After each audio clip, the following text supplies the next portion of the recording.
Hello student, welcome to Sushil online classes. तो जैसा कि हम लोगों ने पिछले वीडियो तक क्वेश्चन नंबर 8 तक का सॉल्यूशन कर चुके हैं, तो अब हम लोग स्टार्ट करेंगे क्वेश्चन नंबर 9 से।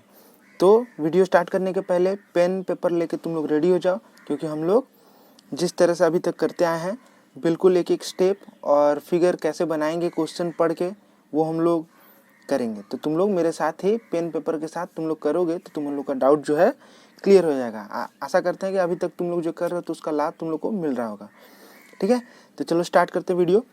देखो, पहला क्वेश्चन नंबर 9 में है कि 9√3 मीटर ऊंचे 3 तल्ले मकान की छत से 30 मीटर की दूरी पर स्थित एक कारखाने की चिमनी का उन्नयन कोण 30 डिग्री हो तो चिमनी की ऊंचाई ज्ञात करें।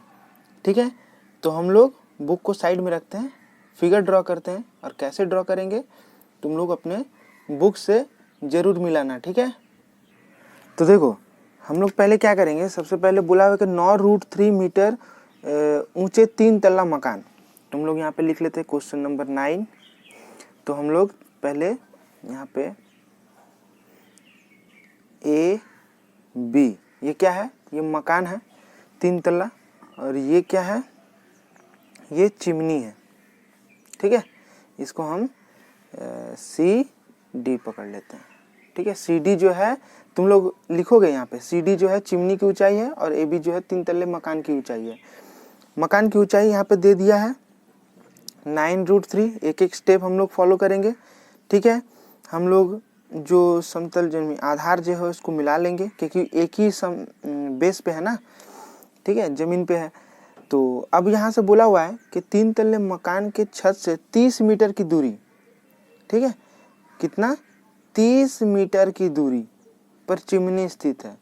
और बोला जा रहा है कि एक कारखाने की चिमनी का उन्नयन कोण इतना हो, तो इसका मतलब हम छत से चिमनी की ऊंचाई, मतलब चिमनी का छत देख रहे हैं। यहाँ से हम क्या कर रहे हैं, चिमनी का जो छत है इस पे देख रहे हैं। ठीक है, इसको थोड़ा बढ़ा देते हैं, अच्छा हो गया। तो अब हम एक काम करते हैं, यहाँ पे हम एक काल्पनिक रेखा बना लेते हैं। तो देखो ये समकोण बन गया ना। हमेशा हाइट एंड डिस्टेंस में समकोण के सहारे हमको ही समकोण के सहारे ही बना के हम लोग को सॉल्व करना है। तो ये काल्पनिक रेखा एक बना लेंगे, क्योंकि हम बताए थे कि एंगल कोण जहाँ बनता है वही आधार होता है, तो इसको हम आधार बना लेंगे। ठीक है, अब अगर ये 30 मीटर है तो ये भी 30 मीटर होगा। ठीक है, क्योंकि देखो ये आयताकार जैसा लग रहा है ना, तो विपरीत भुजा समान होती है। तो ये इसका मतलब ये 9√3 है, तो ये भी 9√3 होगा, लेकिन कहाँ तक, इसको नाम दे देते हैं ई।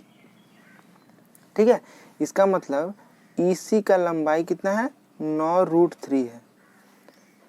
क्लियर हो गया, इसको जरा नीचे लिख ले तो हो गया।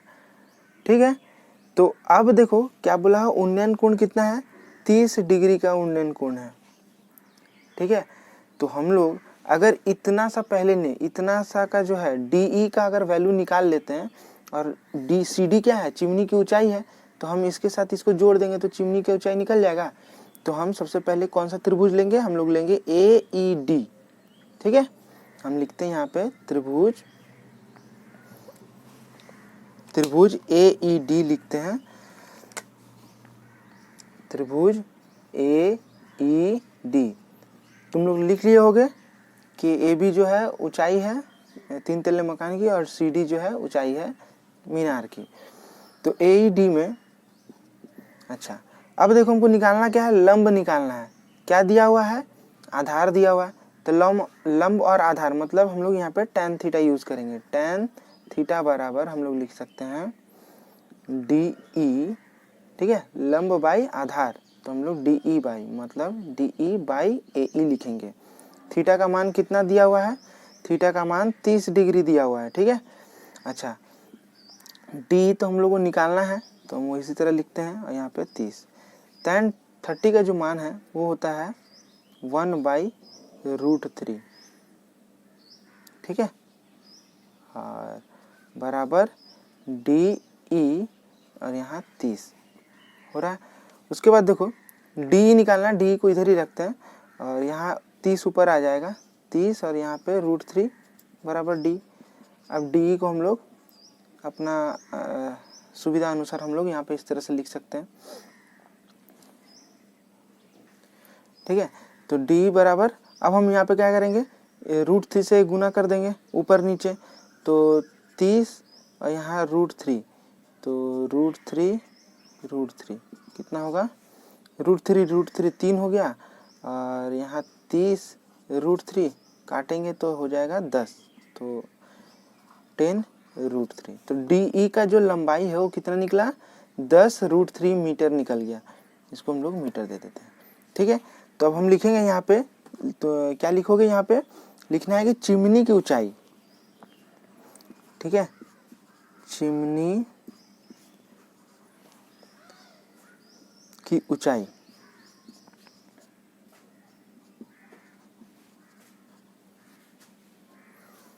चिमनी की ऊंचाई यहाँ पे क्या दिया हुआ है, चिमनी की ऊंचाई दिया हुआ है CD। CD मतलब क्या है, देखो CD का मतलब CE plus ED, CE plus ED, और CE का मान कितना है, 9√3 है, प्लस DE का मान कितना है, 10√3 है। ठीक है, तो अब यहाँ से हम क्या करते हैं, √3 को कॉमन ले लेते हैं, यहाँ पे 9 प्लस 10 मतलब हो गया 19√3 मीटर। ठीक है, अब यहाँ पे तो √3 का मान नहीं दिया, इसलिए हमारा जो आंसर आएगा वो यही है। देखो नेक्स्ट क्वेश्चन है क्या, एक लाइट हाउस के साथ एक ही सरल रेखा में स्थित दो जहाज के मस्तूल के निचले सिरे का अवनति कोण क्रमशः 60 डिग्री और 30 डिग्री हो तो पास वाले जहाज तथा पास वाला जहाज का प्रकाश घर से यदि 150 मीटर की दूरी पर हो तो दूसरे जहाज का मस्तूल लाइट हाउस से कितनी दूरी पर है एवं लाइट हाउस की ऊंचाई कितनी है ज्ञात करें। ठीक है, तो बुक अपने सामने रखो, क्योंकि अब हम लोग एक एक स्टेटमेंट पढ़ के उसका जो फिगर है कैसे ड्रॉ करेंगे हम लोग देखेंगे। देखो यहाँ पे क्वेश्चन में बोला हुआ है अवनति कोण बोला हुआ है, इसका मतलब इस बार हम लोग ऊपर से नीचे की तरफ देख रहे हैं। ठीक है, तो पहले हम लोग एक लाइट हाउस बना लेते हैं। यहाँ पे क्वेश्चन नंबर कितना है, क्वेश्चन नंबर 10 है। सबसे पहले हम लोग एक लाइट हाउस बना लेते हैं। ठीक है, तो लाइट हाउस में यहाँ से हम दो जहाज का जो मस्तूल है, ठीक है, दो जहाज के मस्तूल मतलब एक जहाज यहाँ है हम मानते हैं और दूसरा जहाज जो है यहाँ पे, थोड़ा बड़ा करके बनाते हैं, साफ साफ दिखेगा। तो अब बोला जा रहा है कि जो दो जहाज के मस्तूल के निचले सिरे का अवनति कोण क्रमशः 60 डिग्री और 30 डिग्री है। मतलब यहाँ से लाइट हाउस का ऊपर से हम दोनों जहाज के मस्तूल को देख रहे हैं। तो पहले को जब देख रहे हैं तो अवनति कोण कितना बन रहा है, अवनति कोण 60 डिग्री का बन रहा है।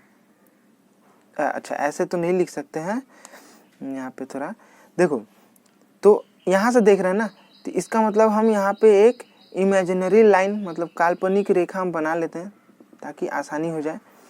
तो कोण कहाँ बनेगा, यहाँ बनना चाहिए 60 डिग्री का। तो अब हम लोग को पता है कि ये, अगर तुम लोग पहला वीडियो देखे होगे तो तुम लोग को समझ में आएगा कि अवनति कोण में हम लोग कैसे। तो ये देखो, ये जो है ये इस लाइन का समानांतर होगा, तो ये कोण बराबर ये कोण होगा, क्यों होगा, एकांतर कोण होगा। तो ये 60 है तो ये भी 60 डिग्री हम लोग लिख सकते हैं। ठीक है, उसके बाद बोला जा रहा है जो दूसरा जहाज का जो मस्तूल है ना प्रकाश हाउस से, उसको अगर हम लोग देखेंगे तो वहां पे 30 डिग्री का अवनति कोण बन रहा है। ठीक है, तो इसको हम मिला देते हैं और यहाँ पे इस वाले कोण में 30 डिग्री बन रहा है यहाँ पे। तो ये और ये समानांतर है, इसका मतलब ये कोण भी 30 डिग्री होगा। तो ड्राइंग ऐसा होगा। अब हम लोग इसको नाम दे देते हैं ए, ये बी, ये सी और ये डी। ठीक है, अब देखो नेक्स्ट पार्ट आता है, बोला हुआ है कि तथा पास वाला जहाज। अब लाइट हाउस से सबसे पास वाला जहाज कौन है, ये है ना। तो बोलता है कि पास वाला जहाज प्रकाश घर से यदि 150 मीटर की दूरी पर है, मतलब पास वाला जहाज की जो दूरी है प्रकाश घर से वो कितना है, 150 मीटर है। तो हम लोग यहाँ पे 150 मीटर लिख लेंगे, लेकिन ये किसका दूरी है, ये पहला जहाज का है, इसका तो नहीं पता, इसको हम लोग मान लेते हैं x। हो गया क्लियर, ड्राइंग तो समझ में आ गया होगा तुम लोग को, ठीक है। अच्छा, लाइट हाउस की जो ऊंचाई है इसको हम मान लेते हैं h। तो तुम लोग जरूर लिखना कि ए बी क्या है, ए बी लिखोगे, माना कि ए बी जो है वो लाइट हाउस की ऊंचाई है, ठीक है, जिसको हम लोग h मान लिए हैं। हो गया। अब हम सबसे पहले काम करते हैं कि हम ए बी सी जो त्रिभुज है ना उसको लेके, देखो बी सी तो पता है, ए बी निकल जाएगा, ठीक है। और हमारा प्रश्न में पूछा भी है लाइट हाउस की ऊंचाई कितनी है, और फिर पूछता है कि लाइट हाउस से दूसरे मस्तूल की दूरी कितनी है, तो मतलब बी डी भी हमको निकालना है, तो हम पहले निकाल लेते हैं ए बी। तो हम पहले लेते हैं यहाँ पे त्रिभुज ए बी सी में, ठीक है, और मेंशन जरूर करना है ए बी जो है वो क्या है, लाइट हाउस की ऊंचाई है, ठीक है। बी डी जो है लाइट हाउस से दूसरे जहाज की दूरी है, ये पहले जहाज की दूरी है बी सी, और बी डी तो दूसरे जहाज की है, तो ये जरूर लिखना, उसके बाद ये स्टार्ट करना, ठीक है। तो तुम लोग लिख लो जल्दी, ताकि हम लोग सॉल्व करना स्टार्ट कर सकें। तो त्रिभुज एबीसी में अब हमको निकालना क्या है, लंब निकालना है। तो यहाँ हम tan थीटा का यूज़ करेंगे। tan थीटा बराबर कितना होगा, A B by B C, ठीक है। तो यहाँ से हम लिख सकते हैं tan 60 डिग्री बराबर ए बी का मान हमको क्या लिए हैं, h लिए हैं, तो h बैठाएंगे, बी सी का मान 150, ठीक है। अच्छा, tan 60 का जो वैल्यू है वो है √3, और यहाँ पे बाई h बाई 150। तो अब यहाँ से h कितना निकलेगा, h बराबर निकलेगा 150 गुना हो जाएगा ना √3 के साथ, √3, ठीक है। तो इतना मीटर जो है लाइट हाउस की ऊंचाई निकल गई है। तो अब हम लोग को क्या करना है, अब हम लोग को निकालना है बी डी, ठीक है। तो हम इसको रहने देते हैं यहाँ पे। तो हम लेते हैं बड़ा वाला जो त्रिभुज है ए बी डी, ये समकोण है यहाँ पे। तो त्रिभुज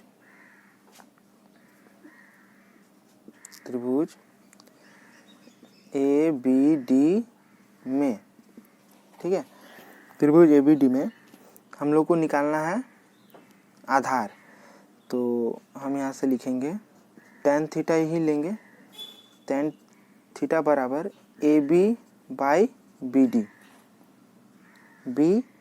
डी, ठीक है। तो यहाँ पे हम लिखेंगे 30 डिग्री बराबर ए बी मतलब कितना, h है ना, मतलब 150 √3 हो गया। अच्छा, और बी डी का मतलब मान कितना है, देखो बी सी कितना है, बी सी तो बी सी तो 150 है, और सी डी कितना है, x है, तो बी डी कितना होगा, बी डी होगा 150 प्लस x, यही है ना। तो हम बी डी के जगह पर क्या लिखेंगे, 150 प्लस x। क्लियर हुआ। तो ठीक है, तो tan 30 अब यहाँ पे हम लोग मान बैठाते हैं, यहाँ पे 1/√3 बराबर यहाँ पे है 150 √3, 150 प्लस x। अब हम लोग यहाँ पे क्रॉस गुना करते हैं, ठीक है। तो क्रॉस गुना में हम यहाँ लिखते हैं इम्प्लाई 150 गुने x, 150 प्लस x, ठीक है। और √3 कितना होता है, गुना होगा तो 3 होगा, तो हम लिख सकते हैं 150 गुने 3, ये हो गया। दिस इम्प्लाई 150 प्लस x यहाँ पे 450, ठीक है। तो x बराबर हम लोग का कितना निकलेगा, हम लिखेंगे 450 माइनस 150, दैट मीन्स हम लोग का जो आंसर आएगा क्या आएगा, x बराबर 300 आएगा, 300 मीटर, ठीक है। तो x का वैल्यू जो है वो 300 मीटर निकल गया। अब देखो जो है लाइट हाउस से दूसरे जहाज के मस्तूल की जो दूरी है ना वो क्या है, bd है, और bd बराबर कितना है 150 प्लस x है, तो हम लोग लिखेंगे यहाँ पर आंसर में कि दूसरे जहाज का मस्तूल लाइट हाउस से दूसरे जहाज का जो मस्तूल है उसकी दूरी लाइट हाउस से कितनी है, वो BD है। तो BD बराबर यहाँ पर क्या होगा 150 प्लस x का वैल्यू कितना निकला है उसको हम लोग यहाँ पर बैठा देंगे। x का वैल्यू निकला है 300, दैट मीन्स 450 मीटर। ठीक है, तो ये हमारा आंसर है।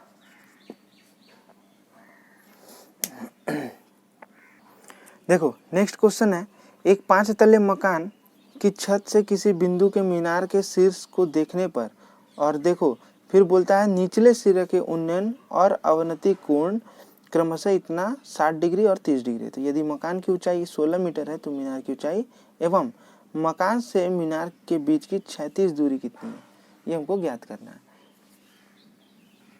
तो देखो हम लोग यहाँ पे क्या करेंगे, सबसे पहले एक फिगर ड्रॉ करेंगे, क्वेश्चन पढ़ेंगे, बुक जो है अपने सामने रखो। ठीक है, क्वेश्चन नंबर 11।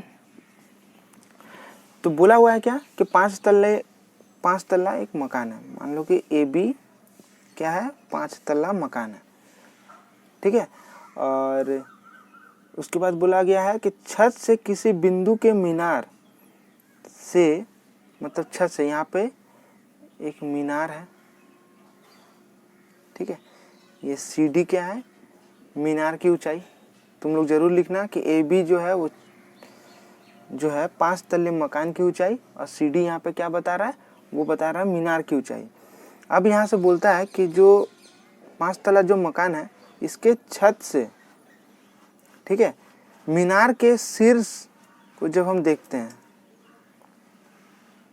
ये, और फिर इसी के छत से मतलब यहीं से मीनार के निचले सिरे को हम देखते हैं, इस तरह से हो गया। तो क्या हो रहा है यहाँ पे, इसको हम यहाँ पे एक काल्पनिक रेखा बनाते हैं। तो जब हम शीर्ष को देखते हैं तो उन्नयन कोण होता है कितना डिग्री का, 60 डिग्री का उन्नयन कोण हो रहा है, देखो प्रश्न में बोला हुआ है।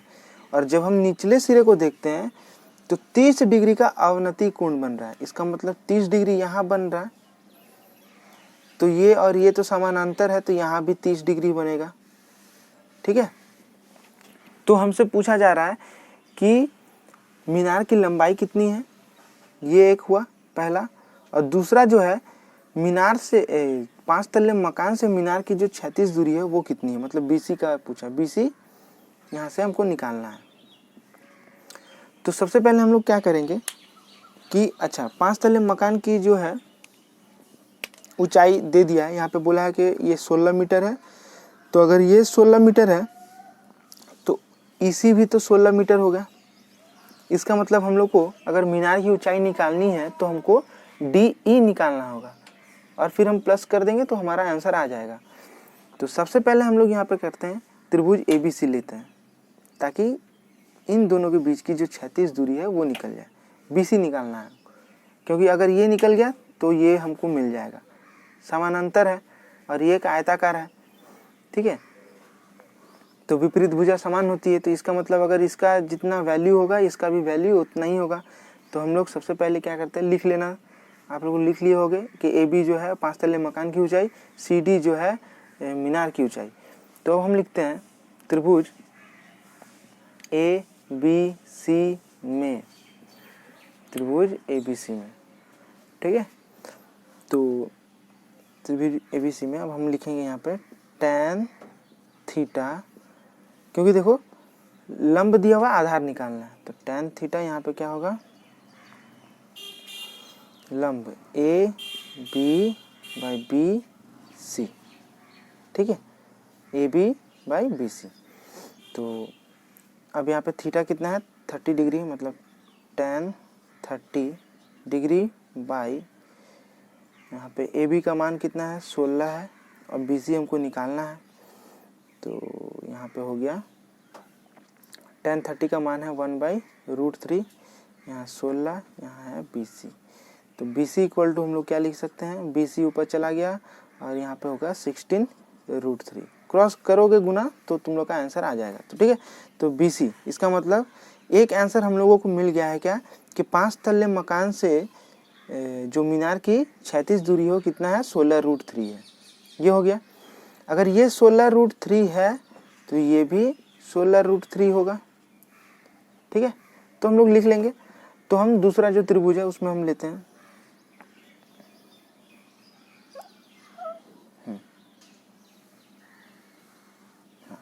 दूसरा त्रिभुज हम लेते हैं त्रिभुज ए ई डी में, त्रिभुज ए ई डी में।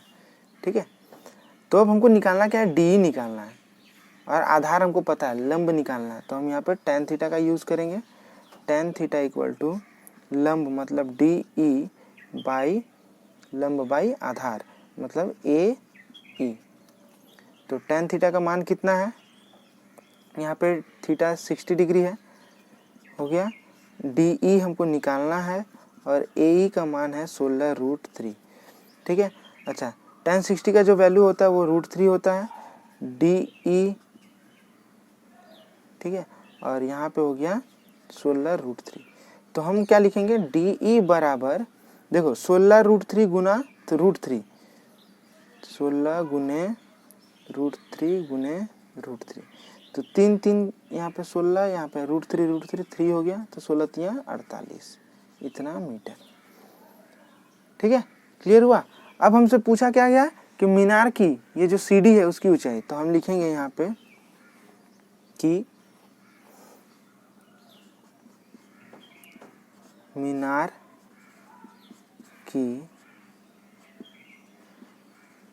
की ऊंचाई। तो मीनार की ऊंचाई कितनी है, यहाँ पे हम लोग लिखेंगे सी डी। सी डी कितनी है, अब सी डी में क्या है देख रहे हो, सी ई, ठीक है, प्लस ई टी। अब देखो सी का मान कितना निकला हुआ था पहले हम लोग 16, और ई डी का मान कितना निकाले 48, दोनों को जोड़ दो तो 14, 4 1 5 और 1 6 इतना मीटर, 64 मीटर जो है मीनार की ऊंचाई है। ठीक है, अच्छा तो हमारा जो 11 जो है सॉल्व हो गया। अब क्वेश्चन नंबर 12 है यहाँ पे। तो देखो बोला होगा जब 250 मीटर लंबे सूते से एक पतंग उड़ा रहे हैं तब वह जमीन की सतह से 60 डिग्री का कोण बना रही है, एवं यदि सूता जब जमीन की सतह से 45 डिग्री का कोण बनाए तो दोनों अवस्था में पतंग हमसे कितने ऊपर होगी ज्ञात करना है, और इसमें बताना है कि कौन से अवस्था में पतंग अधिक ऊंचाई पर होगी। ठीक है, तो देखो अब हम लोग क्या करेंगे, यहाँ पे क्वेश्चन नंबर जो है 12 है। तो बोला गया है क्या कि 250 मीटर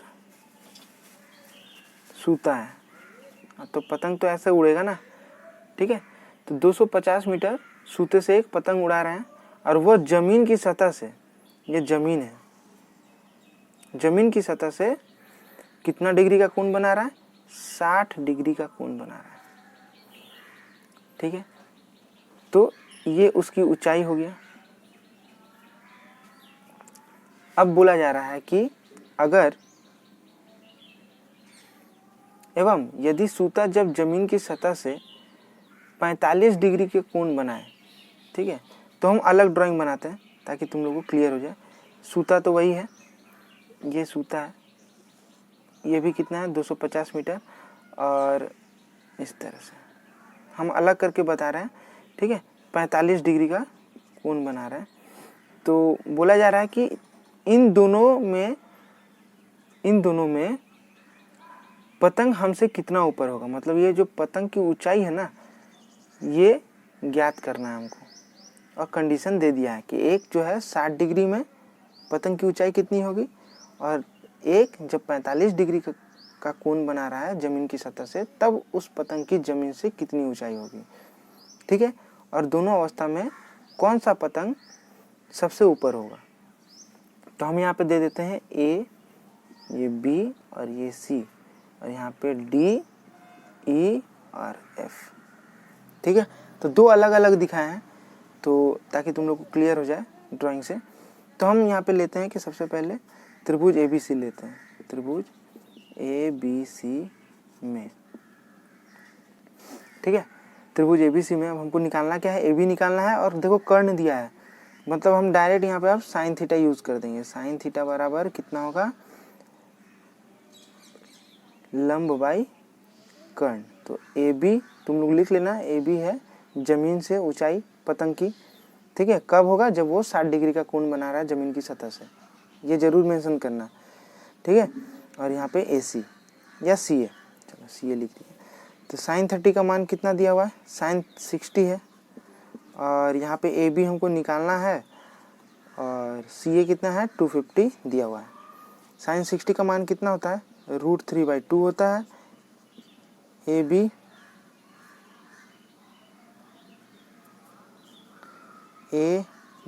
और यहाँ पे 250, ठीक है। ए बी तो है ही, 250 को हम लोग उधर लेके चल जा रहे हैं।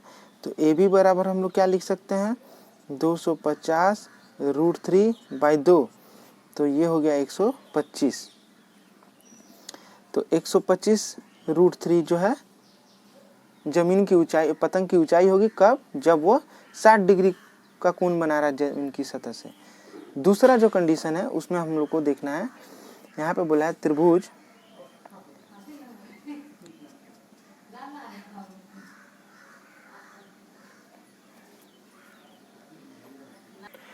तो त्रिभुज सी डी ई में अब हम लोग को फिर यहाँ पे सी ई का निकालना है। तो हम यहाँ पे साइन थीटा यूज करेंगे। तो साइन थीटा बराबर सी ई बाई कितना, सी एफ होगा, ठीक है। तो यहाँ पे साइन थीटा कितना है, साइन 45 है। तो साइन 45 डिग्री सी ई और यहाँ पे 250, ठीक है। अच्छा, तो यहाँ पे साइन 45 का मान है और यहाँ पे सी ई यहाँ 250। तो सी ई बराबर कितना होगा, सी ई बराबर होगा 250 यहाँ पे √2। अब हम यहाँ पे क्या करेंगे, √2 है ना, तो रूट हटाने के लिए हम लोग यहाँ पे रैशनलाइज कर देंगे √2 के साथ, ठीक है। तो यहाँ पे आ जाएगा 250 √2, यहाँ पे 2 काट देंगे हम लोग, तो 125। तो कितना आएगा, 125 √2 मीटर, ठीक है। तो अब हमसे पूछा गया था कि किस अवस्था में पतंग की ऊंचाई सबसे अधिक पर होगी। अब देखो हम लोग के पास दोनों रिजल्ट हैं, 125 √3 है और 125 √2 है। तुम लोग अगर गुना करोगे इसका मान बैठा के, √3 का कितना होता है 1.732 और इसका कितना होता है 1.414। तो तुम लोग अगर बैठा के इसको वैल्यू देखोगे तो इसका वैल्यू सबसे ज़्यादा आएगा, ठीक है। तो हम लोग लिखेंगे कि किस अवस्था में पतंग की ऊंचाई, तो प्रथम अवस्था में